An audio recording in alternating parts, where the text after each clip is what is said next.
everybody, and welcome back to the channel for one of the most exciting LEGO additions to the city that I've ever done.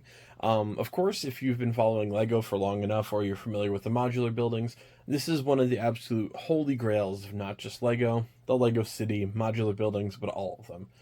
This is the glorious town hall. Incredibly excited. I've been teasing with you guys for a while now that I've been looking to do another big city edition, and this has been one that I've been after for a very, very long time. And it is ungodly expensive and hard to find. So now this one I did purchase off of eBay, just like I do with most of my third-party purchases. Either that or local LEGO stores or just something relatively similar. This one is, even if you can afford it, it's sometimes tough to find. Affording it is, I think, the hardest part of it. This is my big project for, the first quarter of this LEGO year.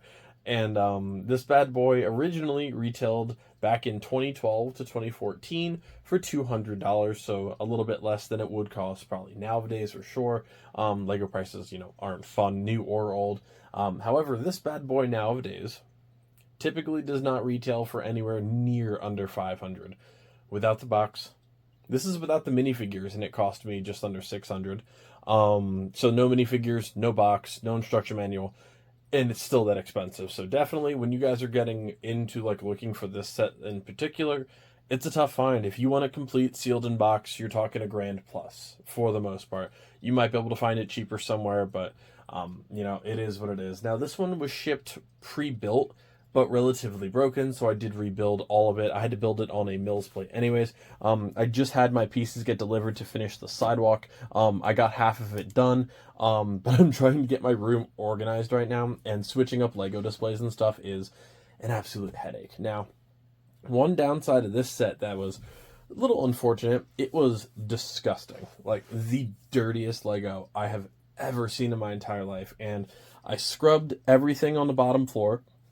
The roof pieces are fragile, and I'm gonna end up just replacing, I think, all of it, just because it was really bad. It just disgusting. Not lovely. Didn't enjoy that. Could have put that in the description. When you put "it's been a display piece," you figure, oh, what's the worst it could look like? It was gross. It was really, really bad. I went through a lot of cleaning stuff for it. And I ended up just replacing a bunch of the parts. So definitely not the most ideal situation with this set, but the minifigures were not the most important thing to me. The set was, and we're missing a couple pieces here and there, but nothing too bad. Now, this set is obviously, it's big. It is mighty tall. So it is going to be, I think, the fourth tallest building in my city currently, not counting the lighthouse since it's in a different area. So where I think, and I know I just redid my city, I've been looking at putting it where Assembly Square is, which leaves a half base plate for a park next to it, which is what I wanted to do for the longest time. And I think that's what I'm going to do. Now, I'll slide this over. I am in the middle of redoing the city, and I talked about that before. And I switched some of the stuff up, and I'll move you guys up a little bit closer. I haven't been entirely happy with the setup for a minute, and I've been really debating what I want to do with a lot of this stuff, and I don't want to ramble on too much just because, sending the town hall to its home is going to be very exciting. And I've been leaning where Assembly Square is because of the height especially, but I don't know if I would rather see Assembly Square or if I'd rather see the town hall in the park. Excuse me. Depending on what happens here, this is where it's going to go. Either here or there. Those are the two spots that I relatively have picked out. Now, the other option is I could move the museum a little bit, but essentially the only guaranteed change right now, depending on where this goes, because again, we're going to do it with me, with you guys here. These three buildings right here, which is the pet shop, which is the full modular pet shop, and then the half modular bookshop. Those are going away, and they're going to the upper portion of the city. So they're not going away, they're just moving. You can't see them, and they're my least favorite, overall. just aesthetic standpoint. And like I said, you can't see them anyways, so it's not really going to change too much. However, I'm going to have to change all of my lighting. All of it is going to have to be completely redone. Town Hall, the lighting kits kind of exist, but don't, because it's an old modular, so I don't know if I'm going to have to buy an old kit for that. I don't know if I'm going to have to not modularize, but like custom lighting another modular building like that. I don't know. So that's going to be in a future video. I have to solve all of that, and I have to track that stuff down. And I know I said I wanted to light up Ninjago City Gardens. However, the lighting kit for that's another $75 plus. So, you know, we're to some of the expensive projects now, and I just want to... here's what the city looks like before I destroy something, because it's going to be an extremely stressful move. I've said before, I really wish I could move the haunted house just because I don't really like it there. But it's the only spot that it fits in the entirety of this Lego City and Lego room. So I'm going to do some demolition. I'm extremely excited. This set is fantastic. I am so excited. If you guys, you can Google it by looking up just Town Hall or Lego 10224. It does contain 2,766 pieces, and originally it had 8 exclusive minifigures. Obviously, we don't have any of those minifigures here. However, spoiler alert, one of the projects coming up soon, I already have the pieces ready to go, and is going to be picking a mayor for the town, and I've got it. I've got it ready to go. If you've watched this channel enough, you probably have a guess of who I'm going to build a custom figure for. But I'm really excited, so I'm going to get started on a lot of demolition. I don't know how much I'll actually record of just ripping things in and out, but in this video, we're going to place the town hall, but I won't say the city will be perfect afterwards. Alright, so real quick, for the top portion of the city, ignore my candle. I just decided apparently not to move this.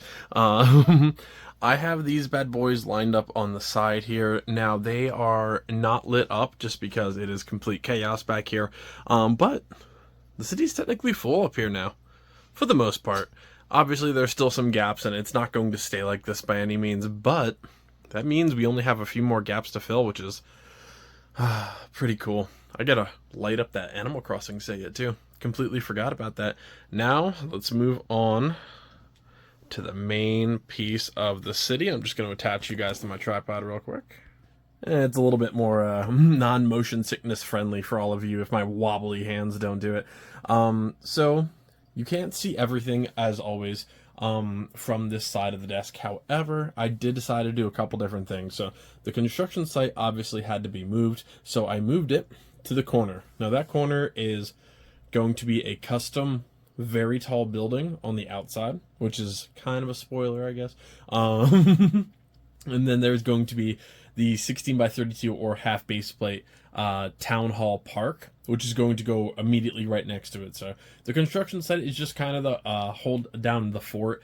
I have 95% of the pieces to do these projects. However, I'm waiting on my last Bricklink order, which was shipped today. So hopefully in the next few videos, I can get that stuff started.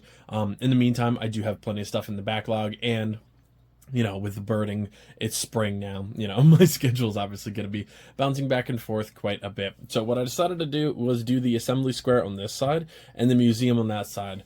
Assembly square works really, really well next to the corner garage, so I was really happy with that. I did not plug in a couple of the pieces over here, and I got to fix that up, but that happens.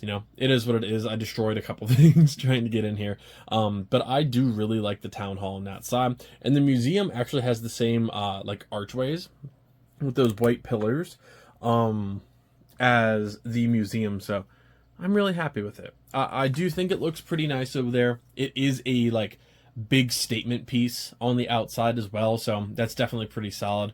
Obviously, I miss having assembly square there, and I was trying to figure out if I wanted to keep it, because it's like I just tore apart all this stuff just to put assembly square there, and then a couple weeks after the fact, maybe even sooner in terms of the recording, I switched it out already. And while I'm happy I did, I miss the motion. And I know I've been talking about this for a while, but when I do the park, or like the town's little town hall park, I want to have a fountain in it, and I think I should be able to replicate the fountain like pulsating for the motion, like the water droplets and stuff from Assembly Square. So I think I should be able to do the same thing there, and like make my own little custom fountain and stuff like that. I know I have the creator set one somewhere.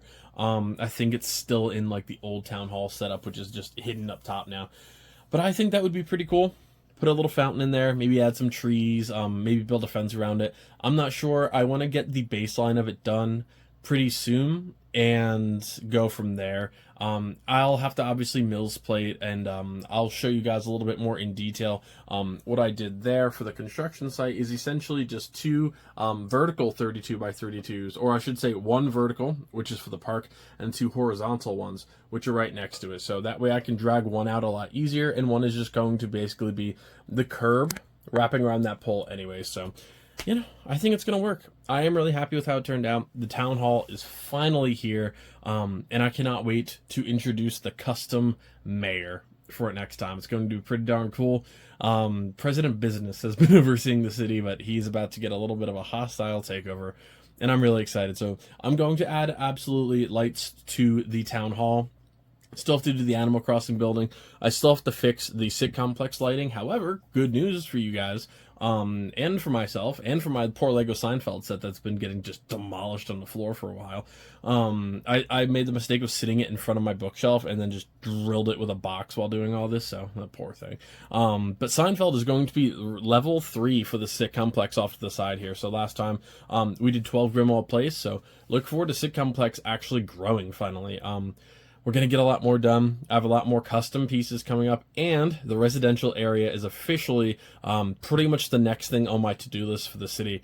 Depending on light kits, I'll probably bounce back and forth, just because the residential area is more about clearing space, and I got a lot of my ducks in a row here. Like, got a lot of my pieces ready to go. I can pretty much mills plate the rest of the city if need be, but I want to see about the residential area, and I'm going to at least do the up house first, and do that as like the first residential piece, and then go from there. But of course that is going to be underneath the table, just like the Winter Village was, so it's just a little bit of a pain to try and get like a good camera angle down there, because it's just atrocious. But it happens, you know, we fit as much stuff in here as we can, but I'm really happy with how it turned out. The town hall is beautiful, and, you know, it is officially the most expensive building in this city. Sorry, Avengers Tower, you're now second. But at least it's a good height, too.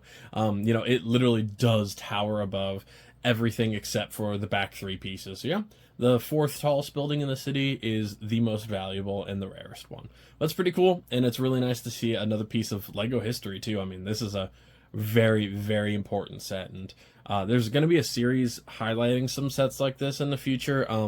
It's going to kind of just be on the side, but I'm looking forward to doing something in regards to like the greatest Lego sets of all time, and just talking about them, and like maybe how hard it was to find them or when they come out, and just some stuff like that. I think it'd be pretty cool to highlight some sets, but I don't want to ramble on too long like I normally do. But thank you all so much for joining me for a really, really awesome Lego build. Like I said, it's a piece of history, and I'm incredibly honored to finally have it.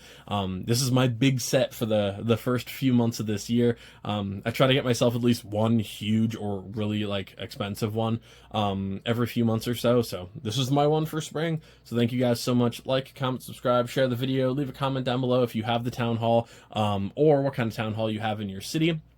If you don't want to spend the money on this one, I would recommend trying to build a custom one, which is what I was going to do. Or on a Rebrickable, there is a mock to do the museum into a mock version of a town hall, which is actually really nice. That was another backup for me. So there are definitely some options out there, but you gotta get creative. Town halls are just super expensive nowadays, and it happens. It's also something that's kind of like one of one. So I'm looking forward to add tons more to the city. We'll get that little area next to it cleaned up next time, and I'll see you next time. Have fun, everybody.